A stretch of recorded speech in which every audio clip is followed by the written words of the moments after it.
Sairam Daksh.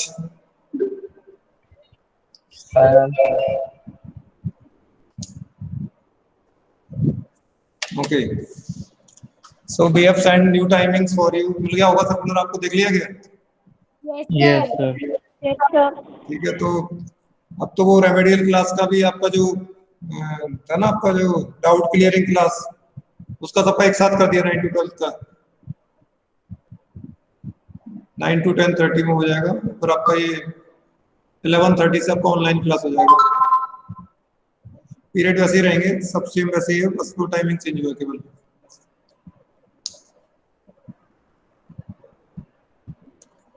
Swastika नायक, अभी तक हमारी डाउट क्लियरिंग क्लास में सबसे ज्यादा आया है रोहित, क्या नाम है इसका, रोहित कुमार चौकसी।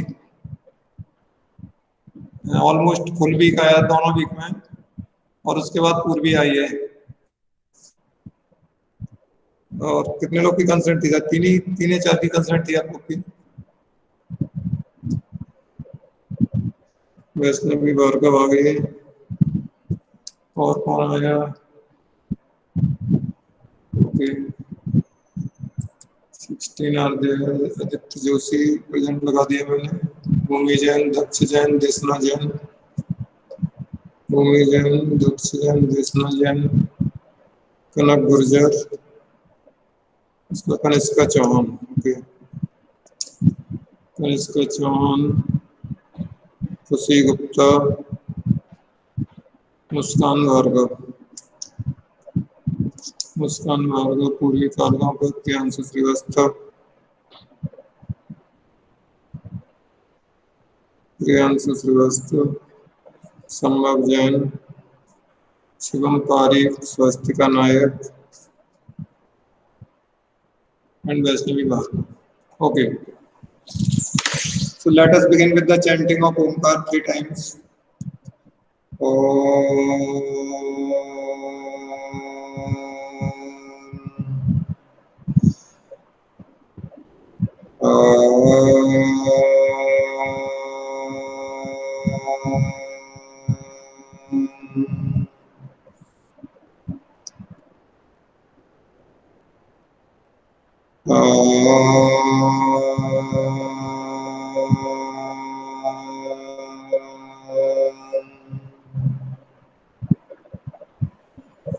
Sairam. So we are discussing sources of various finance. So out of shares we have discussed equity shares और preference shares। कौन सी की बात की थी हमने? इसको डिस्कस किया था अभी। एडवांटेज डिसएडवांटेज किसी के पढ़े थे कि नहीं?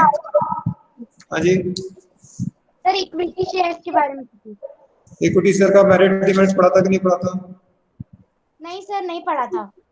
ओके ओके, अच्छा, we have discuss the meaning of both equity shares and preference shares, है ना? दोनों का मीनिंग सर हमने पढ़ा था, what are equity shares and what are preference shares. ठीक है, okay. So now let us discuss merits of equity shares. So let me share the screen so I can explain in better way.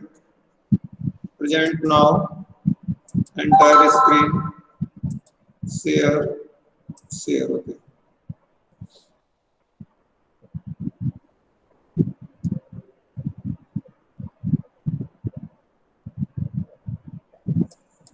Okay, so this is the canvas.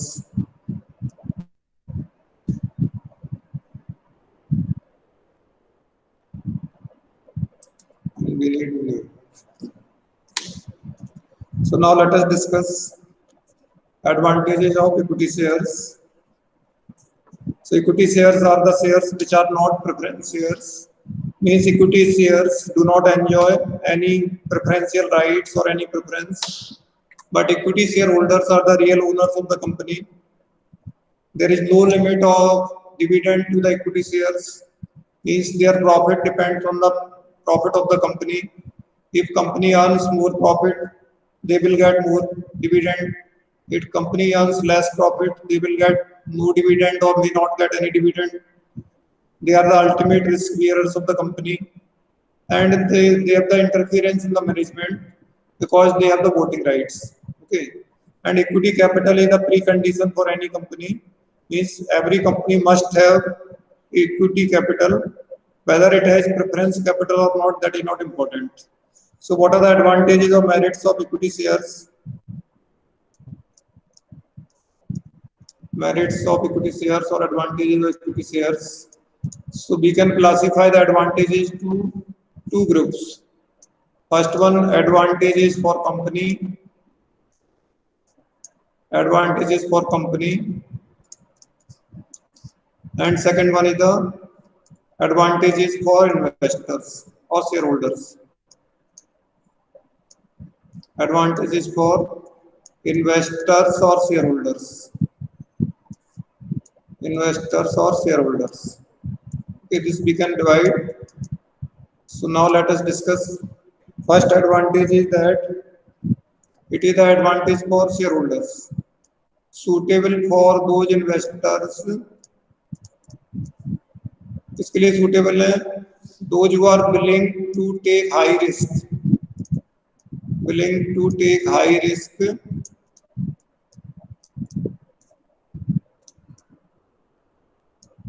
to earn profit. So those investors who are bold in nature, those who don't care for risk, but they want to earn profit. So for this type of investors, equity shares are the good source of investment. So equity shares are suitable for those or that class of investors who are ready to take high risk, but to earn more profit or high profit. दूसरा advantage है company के लिए no permanent burden. Point लिख सकते हैं, no permanent burden on company because the payment of dividend is not compulsory. So if company does not have any profit, company will not pay any dividend. Even if company has profit, still it is not compulsory to pay the dividend. Okay, that's why this equity shares does not create any burden on the company. If you will compare with the debentures or preference shares, in case of debentures, company must pay interest, whether there is a profit or not. But in case of equity shares, there is no burden on the company to pay the dividend. It is the choice of the company whether to pay the dividend or not. That's why equity shares do not create any permanent burden of payment of dividend on the company. Third advantage is that permanent capital, that is the advantage to the company. Equity capital serve as a permanent capital. This capital remains invested in the company for the whole life. This amount of equity capital is returned by the company only at the time of winding up. At the time of company is shut down, company is closed. At that time, this capital will be returned. So this capital will be available for the whole life of the company. Are you understanding? Sairam? Sairam? Yes, sir. So this capital is the permanent capital. Company need not to repay it, return it back to shareholders. That's why there is no burden on the company of repayment, as well as company is sure that this capital will be available for the whole life of the company. Fourth is that credit worthiness. It is the advantage to the company. It provides credit worthiness to the company. Credit worthiness means provides credit worthiness to company means this capital, if a company has sufficient equity capital, then the lenders are ready to give loan to the company because they know that this company has this much equity capital, and if there is a loss in the company, their loss can be paid out of equity capital. Okay, so these lenders are sure, means equity capital provides financial soundness to the company, and because of this equity capital or because of this financial soundness, the lenders or banks are ready to provide credit facility or loan to the company. That is why it is called that equity capital provides credit worthiness to the company. It adds to the loan raising capacity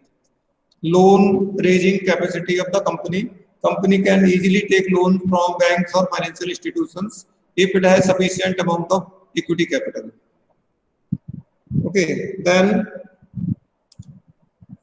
without creating any charge, जो अभी आपको बताया था no charge against the assets,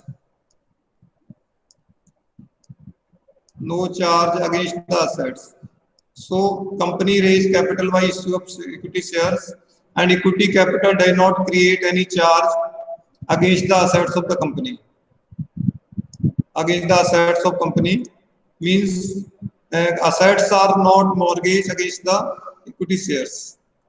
So if company want to take loan, company's assets are free to be mortgaged somewhere else, and equity capital does not create any charge against the assets of the company. So assets are free, and democratic control over management. ये नहीं होता, अलग लिख लीजिए आप इसमें, democratic control over management. Democratic नहीं है, बिल्कुल कंपनियां ऑटोक्रेटिक हैं, लेकिन इसमें पॉइंट दिया तो आप लिख सकते हैं democratic control over management by providing the voting right to the equity shareholders. Equity shareholders have the voting rights, so they can elect the board of directors and they can change the management of the company. ना, so it provides basically this is the advantage to the company. इसके लिए नहीं है advantage, इसको अगर हम काट दें तो ज्यादा अच्छा रहेगा. ये डेमोक्रेटिक कंट्रोल वर्ड भी हटा रहा हूँ मैं, यहाँ पर लिखता हूँ इनके लिए एडवांटेज है वोटिंग राइट, ये लिख सकते हैं आप इसकी जगह. डेमोक्रेटिक कंट्रोल तो बिल्कुल ठीक नहीं, क्योंकि यहाँ पर 1 शेयर 1 वोट होता है, तो जो अमीर आदमी ज्यादा शेयर उसके ज्यादा वोट होते हैं, और जो जिसके पास कम शेयर है उसके कम वोट हैं. पर डेमोक्रेसी में तो इक्वल राइट होते हैं. Are you understanding? सही राम? सही Ram. But here are not the equal rights are not. Democratic नहीं बोल सकते हम इसको, बल्कि इसका ही बोल सकते हैं कि वोटिंग राइट होता है. This is advantage for share holders, that share holders have the voting rights, so they can change the management of the company, they can change the directors of the company, so that is the advantage for the shareholders, that equity shareholders have the voting rights in the company. ठीक है, सही राम? अब इसकी limitations क्या है, drawbacks क्या है, वो भी सेम दो तरीके से समझना है. Limitations for company and limitations for investors. Disadvantages of equity shares, disadvantages of equity shares for company and for investors. Okay, तो कंपनी के लिए डिसएडवांटेज कम है, इन्वेस्टर के लिए ज्यादा है. एडवांटेज आपने देखे तो एडवांटेज किसके लिए ज्यादा है, कंपनी के लिए, और इन्वेस्टर के लिए कम है, लेकिन डिसएडवांटेज इन्वेस्टर के लिए ज्यादा है. क्या है पहला disadvantage? No steady income, no regular income. No regular income. So those investors who want steady income, regular income on their investment, equity shares are not good source of investment for them, because there is no guarantee of income or returns on equity shares. Dividend मिलेगा कि नहीं मिलेगा कोई guarantee नहीं है equity shares में. तो there is no regular income on dividend of equity shares, है ना.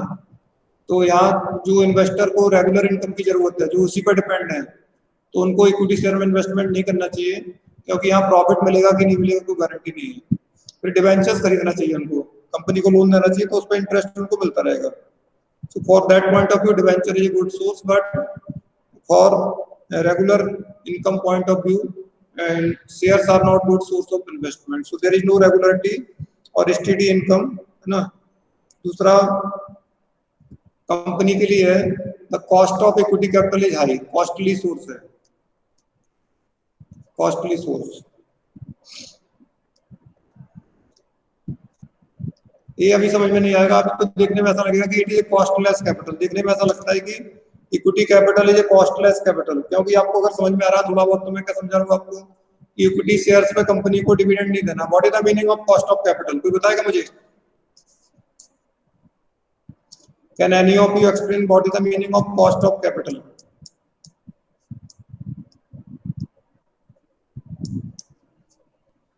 किसी को पता है क्या, डिफाइन कर सकता है कोई? आपके अपनी अंडरस्टैंडिंग से बताइए, what is cost of capital?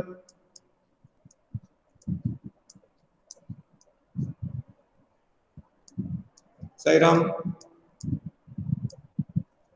The price और return we have to pay for use of capital. It is interest in case of debentures or loans, or dividend in case of shares. This is called cost of capital. आपको free में मिलता है क्या पैसा? Investor ने पैसा लगाया, वो किस बात के लिए लगाया? ऐसे दिया आपको, नारायण सेवा में के लोग यूज करो इसको। साई राम, साई राम, किसी को नहीं पता? Yes sir. किस बात के लिए दिया? पैसा लगाया, उसने क्यों लगाया पैसा आपकी कंपनी में? सर जैसे जब वो प्रॉफिट कमाए तो हमें रिटर्न में मिल जाए। इनकम का नाम क्या है? उसको क्या मिलता है इन्वेस्टर को? आपने कहीं भी पैसा लगाया तो क्या मिलेगा आपको? अगर आपने लोन दिया तो क्या मिलेगा आपको? इंटरेस्ट मिलेगा, है ना? ये होता है ना, लोन देते तो क्या मिलता है? इंटरेस्ट। ठीक है। और अगर आपने शेयर इन्वेस्टमेंट किया, कहीं किसी कंपनी का शेयर परचेज किया तो क्या बिजनेस में प्रॉफिट? बिजनेस में प्रॉफिट का नाम है dividend. So the cost of capital is interest और dividend. So we have to pay interest और डिविडेंड। जैसे मैंने लोन लिया किसी से 1 लाख रुपीस का डिवेंचर इशू किया या लोन लिया 10% पर एनम, इसका मतलब क्या है? इस 1 लाख में मुझे 10% साल का इंटरेस्ट देना है, यानी 10,000 रुपए इंटरेस्ट का देना है। तो 10,000 रुपए जो इंटरेस्ट देना वो क्या हो गया? This is the cost of this capital. मुझे इस पैसे का यूज करने के बदले जो पैसा देना पड़ेगा, that is cost of capital. तो एक डिवेंचर में या लोन में तो आपको इंटरेस्ट देना है, ठीक है। आप प्रेफरेंस शेयर में भी आपको बताया था मैंने कि रेट ऑफ डिविडेंड फिक्स है कि 10% प्रेफरेंस शेयर, 5% प्रेफरेंस शेयर। लेकिन इक्विटी शेयर में कोई रेट नहीं होती है, बताया ना। इक्विटी शेयर में कंपलसरी अभी भी पढ़ा आपने, नो कंपल्सन टू पे द डिविडेंड। इक्विटी शेयर में डिविडेंड देना भी कंपलसरी नहीं है। तो फिर ये कॉस्टली कैपिटल कैसे हो गए? फ्री ऑफ कॉस्ट कैपिटल है। तो इसमें तो कुछ भी देना जरूरी नहीं है कंपनी को। तो you can conclude that it is a costless capital because no compulsory payment against the equity capital. उनको तो कुछ देना कंपल्सरी नहीं है। तो एक तो हमारा ये मिसकंसेप्शन हो सकता है कि equity capital is a costless capital, है ना। ये भी कोई समझा सकता है आपको, equity capital is a costless capital, but that is not true.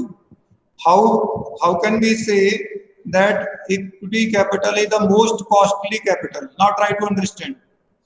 You have to understand it from the investor's point of view. Okay, suppose you are an investor and you have 10 lakh rupees with you. आपके पास 10 लाख रुपए हैं। बताता हूं मैं आपको अभी।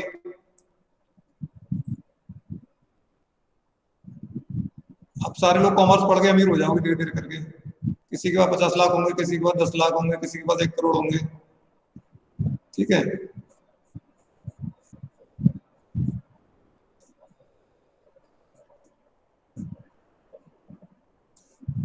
Okay, मुझे तो ऐसा लगता है आपकी क्लास का मौन व्रत चल रहा है नौ दुर्गा में। सब पूरी क्लास का मौन व्रत लिया है सारे लोगों ने? साई राम नहीं है? बाकी लोग को लगता है 1-2 लोग को छोड़ के बाकी पूरी क्लास का तो मौन व्रत है। ठीक है, चलो कोई बात नहीं, जिसकी जैसी मर्जी। बागा बोलता है ना उसमें, जिसकी जैसी सोच। ओके, सो किसको करोड़पति बनाना है यहाँ पर? यहाँ पे बनाते हैं आदित्य जोशी को। आज ये नया नया आया, अभी शुरू में आया ना इसको। अब आदित्य के पास जो है 50 लाख रुपए है, सपोज करो आदित्य के, इसको इन्वेस्ट करना है। इसको मैंने 3 ऑप्शन दिए। पहला तो दिया 10% डिवेंचर, दूसरा दे दिया 10% प्रेफरेंस शेयर, और तीसरा दे दिया इक्विटी शेयर। इसका मतलब क्या होता है मैं बता देता हूँ। डिवेंचर है ये लोन टेकन बाय कंपनी। जब कंपनी लोन लेती है तो उसका एक सर्टिफिकेट देती है, उसको बोलते हैं डिवेंचर। आप अभी लोन समझ लो इसको। तो अगर आदित्य ने पैसा डिवेंचर में लगा दिया कंपनी को, तो क्या होगा? ये रेट ऑफ इंटरेस्ट है, 10% का रेट ऑफ इंटरेस्ट है। तो श्योर है, गारंटी है कि इसको कंपनी 50 लाख का 10% नहीं 5 लाख रुपए साल का इंटरेस्ट देगी। 10% इंटरेस्ट इसको मिलना ये कंपलसरी है, चाहे कंपनी को प्रॉफिट हो चाहे नहीं, क्योंकि interest payment is compulsory. Interest is a charge against the profit. तो कंपनी को इंटरेस्ट देना ही पड़ेगा रेस्पेक्टिव ऑफ प्रॉफिट और लॉस। अब ये 10% प्रेफरेंस शेयर लिया, इसको 12% कर देते हैं हम लोग, ठीक है। तो 6 लाख रुपए डिविडेंड देगी कंपनी इसको, अगर कंपनी को प्रॉफिट होगा तो। ठीक है, तो 6 लाख रुपए प्रॉफिट मिलेगा अगर इसने इसमें प्रेफरेंस शेयर में लगाया तो। अगर इसने पैसा इक्विटी शेयर में लगा दिया तो नो गारंटी, यहाँ कोई गारंटी नहीं है इसकी। ठीक है, कुछ मिलेगा कि नहीं मिलेगा पता नहीं क्या होगा। तो किस सिक्योरिटी में पैसा लगाएगा आदित्य, आप बताइए। Aditya, are you there? Aditya Joshi, Aditya है क्या आप क्लास में है? Yes sir. आपको आपकी चॉइस क्या होगी बताओ। पहले वाले में पक्का गारंटीड है आपको 5 लाख मिलेंगे ही मिलेंगे, 10% इंटरेस्ट मिलेगा। दूसरे में 6 लाख मिलेंगे लेकिन गारंटी नहीं है कि वो मिलेंगे कि नहीं, क्योंकि प्रॉफिट होगा तो मिलेंगे, नहीं होगा तो नहीं मिलेंगे। तीसरे में तो कोई पता ही नहीं है, गारंटी नहीं है, और प्रॉफिट होगा तो भी नहीं मिलेगा, हो सकता है, और हो सकता है ज्यादा मिल जाए आपको उससे। दोनों तीनों चीजें हैं उसमें, तो किस में लगाना चाहेंगे आप इसमें से? सर सेकंड वाले में। सेकंड वाले प्रेफरेंस शेयर में 6 लाख मिलेंगे। ठीक है, अदिति सोनी। सर डिबेंचर्स में। अच्छा, सेफ इन्वेस्टमेंट पे जाना है, मतलब नो रिस्क, कोई रिस्क लेने को तैयार नहीं है। ओके, वेरी गुड, अच्छा ये भी एक तरीका है। ठीक है, अभी आएगा ना, देखो प्रैक्टिकल समझो। आपको मेरिट में आया था ना कि equity shares are not good source of investment for those investors who want regular income. आ गया ना, क्लियर हो गया ना कि अगर इसमें आपने पैसा लगाया तो इनकम की कोई गारंटी नहीं है, तो रेगुलर इनकम चाहिए तो कहाँ जाएंगे? डिवेंचर्स में। कहीं वहां तो गारंटी है कि आपको इंटरेस्ट मिलेगा, कंपलसरी है, चार्ज है वो। ठीक है, प्रेफरेंस शेयर में थोड़ा ज्यादा मिल रहा है लेकिन वह गारंटी नहीं है। तो अब इसके बाद कौन है? अनुज सिंघल नहीं है। कौन है अनुज सिंघल के बाद? भूमि जैन। भूमि बताओ आप किसमें जाओगे इन तीनों में से? डिवेंचर। हाँ जी, डिवेंचर। फर्स्ट वाले में। Okay, Daksh. Debentures, okay. Daksh के बाद कौन है क्लास में? देखो, दिव्या है कि देशना? देशना है, देशना।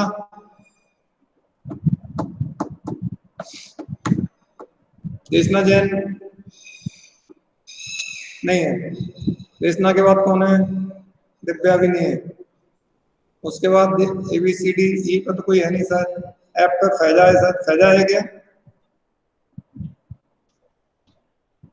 फैजा नहीं है। कुशाग्र नहीं है। खुशी है। कुशाग्र है क्या? कुशाग्र नहीं है। खुशी गुप्ता। खुशी किस में इन्वेस्ट करेगी?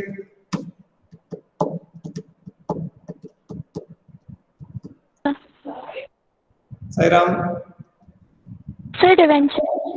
वेरी गुड, आपकी क्लास का माइंडसेट बहुत अच्छा है, सारे लोग एक ही जगह जा रहे हैं डिवेंचर्स में, है ना? सब समझदार इन्वेस्टर हैं आप लोग सारे। गुड, वेरी गुड, अच्छा है। अच्छा भाई, इसके बाद खुशी के बाद कौन है? Kanak Gurjar. Sir debenture. Debenture. Kanak के बाद किसी और कोई? कनिष्का चौहान है क्या? कनिष्का नहीं है। एल से कोई है नाम? नहीं है। एम, एन, एन पे भी कोई नहीं है सर। पी पे है प्रखर माहेश्वरी। प्रखर, प्रखर है क्या क्लास में? प्रियांशु। Yes sir. हाँ भाई, किसमें लगाओगे पैसा? सर अगर मुझे 50 लाख से ज्यादा रुपए चाहिए आपका 50 और लाख है? इमरजेंसी है तो सर थर्ड वाले में लगा दूंगा सर। मिलेंगे तो ज्यादा मिल ही जाएंगे, नहीं तो घाटा हो ही रहा है। चलो ठीक है, एक तो मिला जो कुछ करने को तैयार है ना, रिस्क लेने को तैयार है। ठीक है, और कोई? प्रियांशु के बाद कौन है? Sambhav Jain. Sir debenture. Debentures, okay. Purvi. Yes sir debenture. Very good. और कौन है संभव के बाद? शिवम। डिवेंचर। ओके, उसके बाद स्वास्तिका।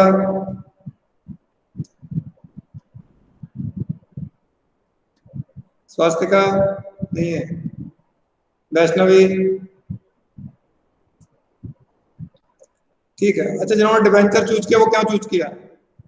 क्योंकि गारंटीड है ना, कंपनी को प्रॉफिट हो चाहे नहीं हो, हमको तो 5 लाख रुपए तो मिलेंगे, 10% तो मिलेगा। ठीक है, बट आपने एक चीज इग्नोर की कि यहाँ आपकी एक लिमिट है। लिमिट क्या है, आपका आसमान फिक्स हो गया कि इससे ऊपर नहीं उड़ सकते आप। और इक्विटी शेयर में क्या है कि ना तो लोअर लिमिट है ना अपर लिमिट है। हो सकता है कि जमीन पे गिरना पड़े, लेकिन ऊपर होल स्काई योर्स, पूरा आसमान खुला हुआ है आपके लिए, इसमें किसी भी लिमिट तक आप जा सकते हैं, प्रॉफिट की कोई लिमिट नहीं है यहाँ पर। तो यहाँ पर क्या है कि आपकी, देखिए अब मैंने क्या बताया था आपको कि it is the most costly capital. हम पॉइंट कौन सा डिस्कस कर रहे हैं, equity capital is the most costly capital. आप समझिए आपको इसमें, अब इसमें प्रियांशु श्रीवास्तव को मैंने 3 ऑप्शन दिए कि 10% मिल सकता है, 12% मिल सकता है, 10% तो गारंटीड मिल रहा है, इसको पक्का है, 12% भी मिल सकता है, लेकिन इसने चूज किया कौन सा, थर्ड वाला, जहां पर कोई गारंटी नहीं है। इसका मतलब ये नहीं है कि इसको 10% नहीं चाहिए, 12% नहीं चाहिए, महात्मा व्यक्ति है, इसको कोई फर्क नहीं पड़ता कि प्रॉफिट होगा कि लॉस होगा, बल्कि इसका मतलब ये है कि इसकी साइकोलॉजी ये है कि he is expecting more than this. क्यों एक्सपेक्ट कर रहा है मोर देन दिस, क्योंकि इसकी रिस्क इन सबसे ज्यादा है। रिस्क कैसे ज्यादा है, क्योंकि इसको तो गारंटी है कि मिलेगा मिलेगा, तो रिस्क सबसे कम है इसकी। तो इसकी रिस्क इससे थोड़ी ज्यादा है, क्योंकि इसमें 12% मिल रहा है, लेकिन गारंटी नहीं है प्रॉफिट होगा तो मिलेगा। लेकिन इसकी रिस्क तो हाईएस्ट है कि इसको तो गारंटी नहीं है कि मिलेगा कि नहीं मिलेगा, कोई ऑप्शन ही नहीं है इसके पास। तो किसकी रिस्क ज्यादा है, मेरी, है ना, इक्विटी शेयर वाले की। तो equity share holders expectations are more than the expectations of preference share holders and debentures. So अगर आप उनको इनसे ज्यादा रिटर्न देंगे तो ही वो इक्विटी शेयर रखेंगे अपने पास, नहीं तो बेच के कंपनी से बाहर हो जाएंगे। समझ में आ रहा है आपको, what they are expecting, because they are bearing highest amount of risk. Company अगर बंद होती तो सबसे पहले यही ऑर्डर रहेगा पैसा लौटाने का।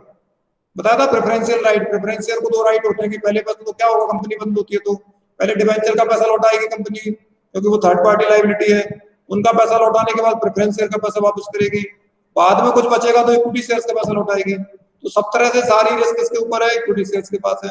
इसका मतलब क्या हो गया, जो लोग इक्विटी शेयर में पैसा लगा रहे हैं वो क्यों लगा रहे हैं, उनको पता है कि we are bearing highest amount of risk, हम सबसे ज्यादा रिस्क ले रहे हैं। It means they are to be paid at the highest rate, then only they can be in the company, otherwise they will leave the company. तो अगर company उनको उससे ज्यादा नहीं देती रिटर्न तो वो कंपनी छोड़ के चले जाएंगे। That's why it is said that equity capital is the most costly capital, because company has to offer highest rate of returns on the equity shares more than debentures and preference shares, because equity shares risk is higher than debentures or preference shares. That's why it is said to be the most costly capital.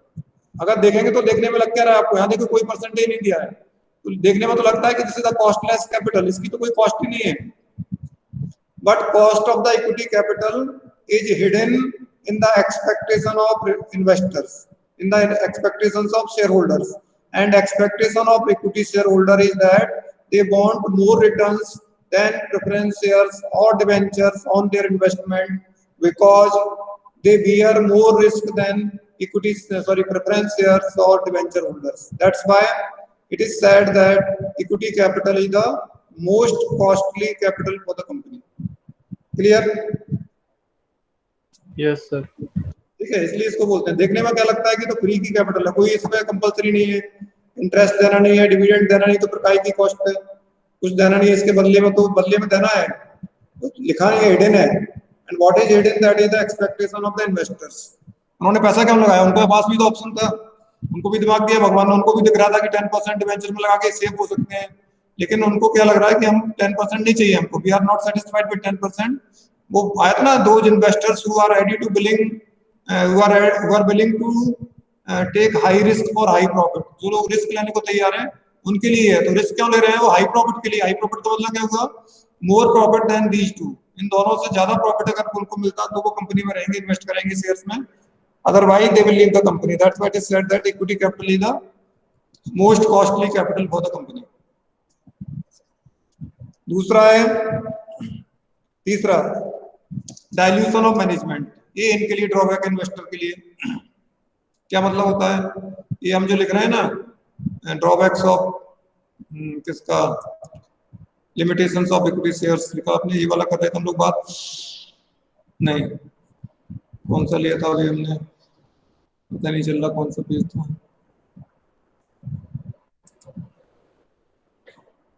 दूसरा आ गया, चलो छोड़ो, नया page ले लेते हैं। तो हमने बात की लिमिटेशन की। तो पहला लिमिटेशन था हमारे, हमने बात की कंपनी के लिए और इन्वेस्टर के लिए, शेयर होल्डर के लिए। इसके लिए इन्वेस्टर के लिए लिमिटेशन, तो इसके लिए पहली लिमिटेशन आई थी कि इनके लिए नो रेगुलर इनकम, इनमें रेगुलर इनकम नहीं है क्योंकि इसकी कोई गारंटी नहीं है कि प्रॉफिट मिलेगा कि नहीं मिलेगा, डिविडेंड मिलेगा कि नहीं मिलेगा। इसमें कॉस्टली है, मोस्ट कॉस्टली कैपिटल है ना, equity capital is the most costly capital, so इसके लिए ड्रॉबैक है। तीसरा ड्रॉबैक है इनका dilution of control. Dilution of control मतलब क्या होता है समझिए। मैंने आपको अभी बताया था मेरिट्स में वोटिंग राइट्स। वोटिंग राइट किसके पास होता है? इक्विटी शेयर होल्डर्स के पास, ठीक है। आप सपोज करो मैं अभी शेयर होल्डर हूँ, प्रेजेंट शेयर होल्डर हूँ कंपनी में। इस कंपनी में कुल मिला के 10,000 शेयर हैं, ठीक है। मेरे पास इस कंपनी के 4,000 शेयर हैं, बाकी किसी के पास 200 है, किसी के पास 500 है, किसी के पास 100 ऐसे शेयर है, किसी के पास 10-20 है, मेरे पास 4,000 शेयर हैं। तो मेरा कंट्रोल कंपनी के ऊपर, I am the director of the company because I have the majority number of shares. ये समझ में आ रहा है आपको? ठीक है, जिसके पास मेजॉरिटी शेयर होते हैं वो डायरेक्टर बनते हैं कंपनी। वोटिंग अगर हुई तो मेरे पास 4,000 वोट तो मेरे ही, तो मैं जीत जाऊंगा, I will be the director. अब कंपनी ने क्या किया, 20,000 इक्विटी शेयर इशू कर दिए, नए 20,000 इक्विटी शेयर इशू किए। तो मिस्टर एक्स ने 10,000 शेयर खरीद लिए, है ना। अब मिस्टर एक्स ने 10,000 शेयर खरीद लिए तो क्या हो गया, अब मेरे पास ज्यादा शेयर है कि मिस्टर एक्स के पास ज्यादा शेयर है? सही राम? Mister x. तो अब कंपनी का मालिक कौन बन गया, डायरेक्टर कौन बन गया? Mister x. Mister x. So I can lose my control because of additional equity shares are issued. If company will issue more shares in future and someone else purchases more number of shares than the present management, then the present management will lose its control over the company. That is called dilution of management. अगर company debenture issue करती है या preference share issue करती है तो उससे इस बंदे की पोजीशन पर कोई फर्क नहीं पड़ेगा क्योंकि इनको वोटिंग राइट्स नहीं है। Equity debentures holders and preference shareholder do not have any voting right, so they cannot change the management of the company. But equity shares can change the management of the company. So if company issues additional shares in future, that can dilute the control of the existing management of the company. वो उनको बाहर कर सकता है ना। समझ में आ गया आपको ये? Yes sir. ठीक है, सो डाइल्यूशन ऑफ कंट्रोल ही होता है। और मोर फॉर्मेलिटीज एंड प्रोसीजर डिले, ये तो पक्का है क्योंकि इक्विटी शेयर इशू करना सबसे डिफिकल्ट काम है। मोर फॉर्मेलिटीज, लंबी प्रोसेस है इसमें। अभी आप पढ़ेंगे, आपने पहले ही पढ़ा था जब हम कंपनी का फॉर्मेशन पढ़ रहे थे, तो उसमें आया था कैपिटल सब्सक्रिप्शन स्टेज में सेबी का अप्रूवल चाहिए होता है आपको। सेबी अप्रूवल के बाद फिर स्टॉक एक्सचेंज से अप्रूवल लेना, रजिस्ट्रेशन कराना होता है, उसके बाद फिर लिस्टिंग करानी होती है कंपनी की, और फिर बहुत सारी फॉर्मेलिटीज है, तब जाके कंपनी इक्विटी शेयर इशू कर सकती है। It's very difficult task because it is strictly controlled by SEBI and company. इस पर बड़ा स्ट्रिक्ट कंट्रोल होता है क्योंकि इसमें फ्रॉड होने के चांस बहुत है। It may be source of fraud और चीटिंग विद द पब्लिक। कंपनियां शेयर इशू करके फर्जी कंपनी आ सकती है, पैसा लेके पब्लिक का गायब हो सकती है। तो इसलिए कंपनीज एक्ट बड़ा स्ट्रिक्ट है, सेबी बड़ा स्ट्रिक्ट है about issue of equity shares. That's why it involves many formalities and many procedures are to be followed to issue the equity shares. So that is the limitation of equity shares.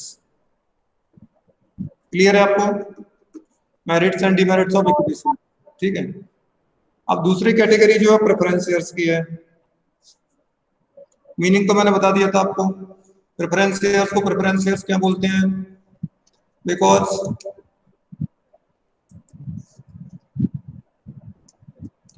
Preference shares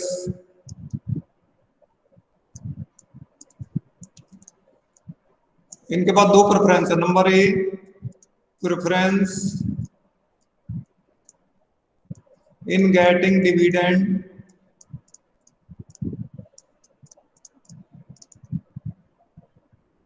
at a fixed rate before equity shares.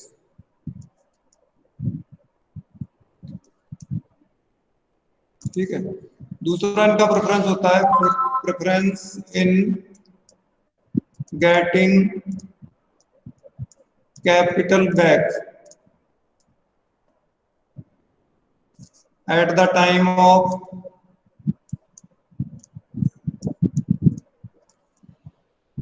Liquidation. Liquidation means binding up, closing, binding up of company, इसलिए इनको बोलते हैं preference share. तो क्या preference है इनके पास? दो। अगर कंपनी को प्रॉफिट होता है तो, है ना, और कंपनी डिविडेंड देती तो पहले डिविडेंड किसको देगी? प्रेफरेंस शेयर होल्डर्स को एट ए फिक्स रेट। जैसे हमने लिखा 10% प्रेफरेंस शेयर, तो जितने प्रेफरेंस शेयर उन पर 10% डिविडेंड देगी कंपनी पहले, उसके बाद बचेगा तो इक्विटी शेयर्स को मिलेगा। ऐसे ही अगर कंपनी बंद होती है तो कंपनी जो पैसा लौटाएगी वापस करेगी, तो उसमें पहले तो डिवेंचर्स का पैसा लौटाएगी जो भी लिखा था मैंने, क्योंकि वो आउटसाइड लायबिलिटी है, फिर प्रेफरेंस शेयर का पैसा लौटाएगी, फिर इक्विटी शेयर का लौटाएगी। तो इनको पहले प्रायोरिटी मिलेगी पैसा वापस लेने में as compare to equity share, not as compare to debentures, as compare to equity shares. These are two rights, ये दोनों right as compare to equity share है, नॉट डिवेंचर्स। डिवेंचर तो आउटसाइड लायबिलिटी, वो सबसे पहले जाएगा हर एक चीज में। तो as compare to equity shares they have the preference in getting dividend and preference in getting capital back, that's why they are called as preference shares, इसलिए इनको नाम दिया preference shares। तो preference as compared to equity shares, ठीक है। तो इनको merits and demerits क्या हैं? मुझसे अगर कोई पूछता है तो मैं बोलता हूँ कि सबसे बेस्ट इन्वेस्टमेंट कोई है तो वो प्रेफरेंस इन्वेस्टमेंट है। एक मिनट में मैसेज देखूं, कोई अर्जेंट मैसेज है।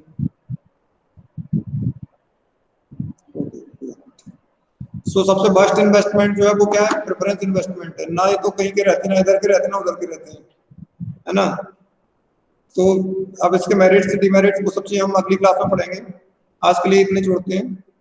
If you want to ask anything you can ask, otherwise happy Dussehra, है ना, और happy Navdurga to all of you. May God bless you, all of you be happy, healthy and prosperous, ठीक है। सब खुश रहें, स्वस्थ रहें। सर अभी और मिलेंगे अपन ना दशहरा और happy Navratri. Same to you, sir. Dussehra तो अभी आ ही जाएगा ना, अभी तो छुट्टी आ गई, सब आ गया आपको, है ना। तो नवदुर्गा भी एंड है, दशहरा का भी एंड हो जाएगा। तो be happy and follow the message of Dussehra.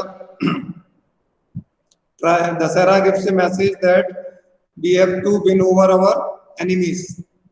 Enemies are not from outside, the enemies are within us.